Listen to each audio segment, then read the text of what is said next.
Hello.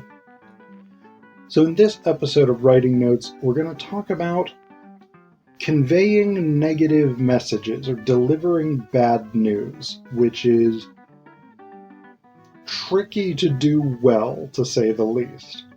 It's substantially harder than delivering routine or positive messages. So we're going to learn a couple of strategies for navigating delivering bad news. And in particular, we're going to learn to structure a written message conveying bad news. So when you are delivering bad news, there's a set of things that you want to try and achieve. There's 5 basic goals. So the first is to clearly convey the bad news. This should be pretty straightforward if you've watched my video on 5 key principles of business writing. We know that clarity and being direct are always important in business writing. The second is to persuade the reader to accept the bad news. So what does that mean? Well, that means that you need to convince the reader, or you need to present the information in such a way that the reader will accept it even though they're not likely to be happy about it. So that's a challenging thing, because when we get bad news, we're often reluctant to embrace it. The third thing that you want to do is to retain as much goodwill as possible. So you want to try and cushion the blow. You want to try and keep the reader on side as much as possible, and I'll suggest some strategies for doing that in a little bit. Fourth is related. You want to preserve or repair your reputation. That may be your personal reputation, the company's reputation, the organization's reputation, whatever it is. But you want to try and keep the reader on side. You want to, if possible, convince them to continue working with you in the future, things like this. And then the fifth is that you want to preempt the need for further communication.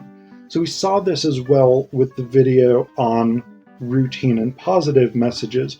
You want to try and answer all of the possible questions, provide all of the necessary details, etc., so that they don't have to respond to you, and the whole communication doesn't need to be dragged out any more than is absolutely necessary. So those are your 5 main goals when delivering bad news: to clearly convey the bad news, to persuade the reader to accept it, to retain as much goodwill as possible, to preserve or repair your reputation, and to preempt the need for further communication. Now, how you do that is through an indirect rhetorical strategy. And I've done a video on direct versus indirect rhetoric. For negative messages, you want to use indirect rhetoric, because that's going to be less overt, less confrontational about the bad news. So, to structure this message, you're basically looking at a 4-stage process. The first is you want to set up a buffer. Then you want to provide reasons or explanation for the situation. Then you want to clearly and directly state the bad news and concisely state the bad news. And then you want a closing. So I'll talk through each of these a little bit more. Starting with the buffer. This is a very important part of delivering bad news, because this is a bit at the beginning of the message in which you give the reader something neutral or even positive. So you don't start with the bad news. Sometimes it is important to use a direct approach, but generally speaking, use the indirect approach. Start with something that's neutral or positive. You may tell the reader about some sort of recent success. You may talk about something else that's going on with the company or the organization. You may have a more sort of personal thing, but you want to start with this buffer because this is going to shield the reader and put them into at least a neutral, if not a positive, frame of mind starting from the beginning. Now, the one potential pitfall with the buffer is you don't want this to be sort of over-the-top joyous,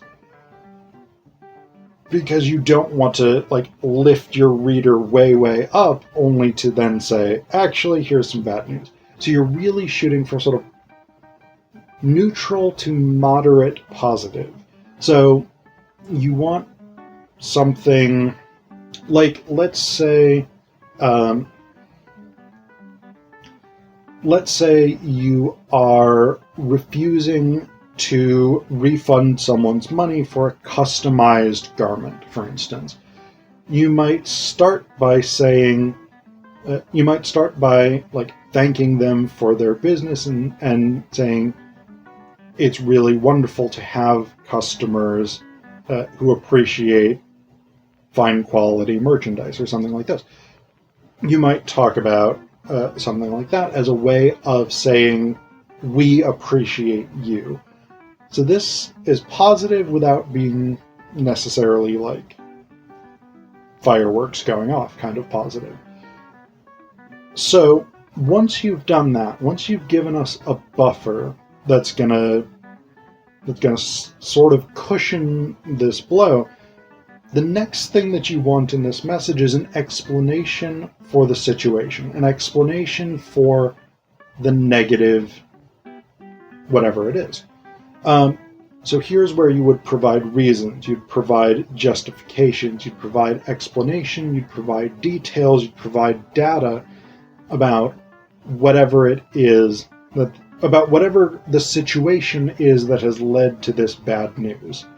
So if you were denying, or if you weren't able to offer holiday bonuses, for instance, to the people in your company, you might talk about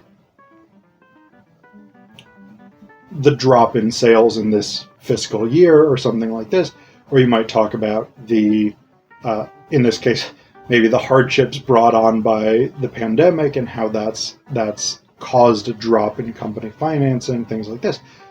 So you want to say, here's the information that led to this decision, whatever this negative decision is, whatever this bad news is. Here's what you need to know in order to understand why this situation exists. Then, stage 3, you want to clearly, concisely, and directly state the bad news. Whatever that negative message is, you want to put it right there after those reasons so that there's a clear link, say, between here's what's going on, here's the decision, here's the bad news. And you want this to be concise. I'm going to emphasize that because the more time you spend dwelling on the bad news, the more times you repeat it, the more times you focus on it, the more that's going to be the thing that the reader really takes away. So this is not, don't be dishonest about this. You want this to be clear and direct, but you also want the bad news to be surrounded by a sort of cushion of neutral, moderately positive, and explanation. So the thinner that layer of bad news can be, the less impactful that's going to be compared to the other stuff in the message. And then the fourth step of this is a closing. And you want to try and do something, again, positive or neutral. if you can get more positive in the closing, that's generally a good thing. If you can offer some sort of, say, special discount, or if you can provide some sort of alternative solution to the problem, if you can basically give the reader something positive that you're closing on, then that's a good way to try and achieve some of those goals, particularly the goals of maintaining goodwill and repairing your reputation. So if you can, again, if you can end on a positive note, end on a high note, that's more likely to maintain the reader's goodwill. And that's super, super important when you're delivering bad news. So that's the structure that you want to use for most messages where you're delivering bad news. The buffer, the reasons and justification, concise statement of the bad news, and then a closing. Now there's a couple of other things to think about when delivering bad news.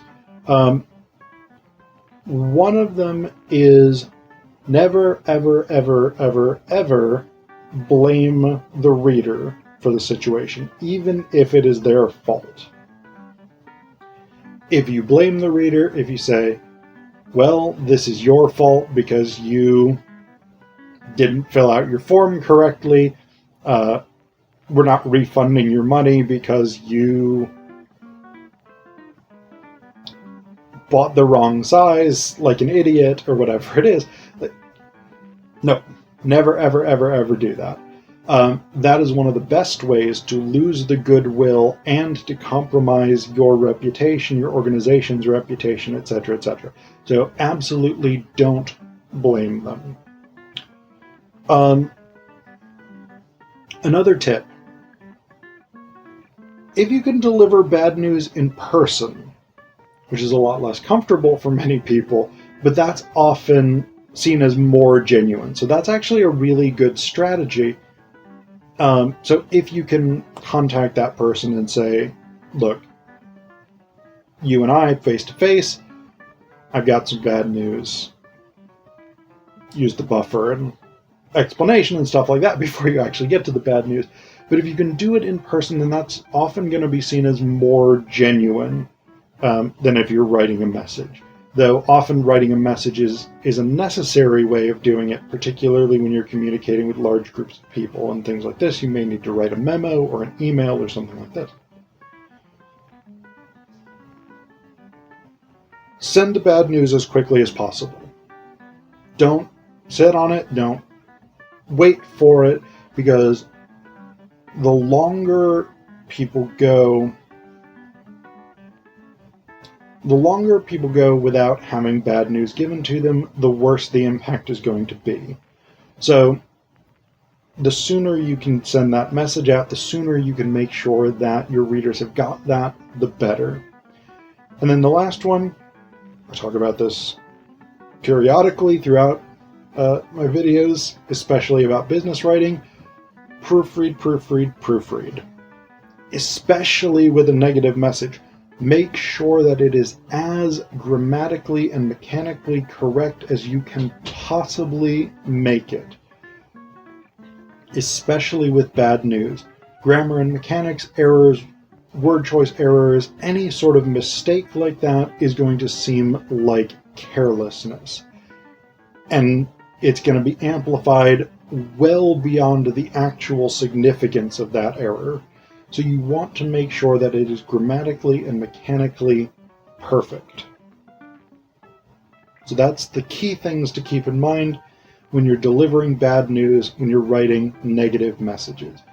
Keep in mind the goals and let those shape the way you approach your reader. Keep in mind the structure, and then make sure that you are using these various strategies to anticipate your audience's needs.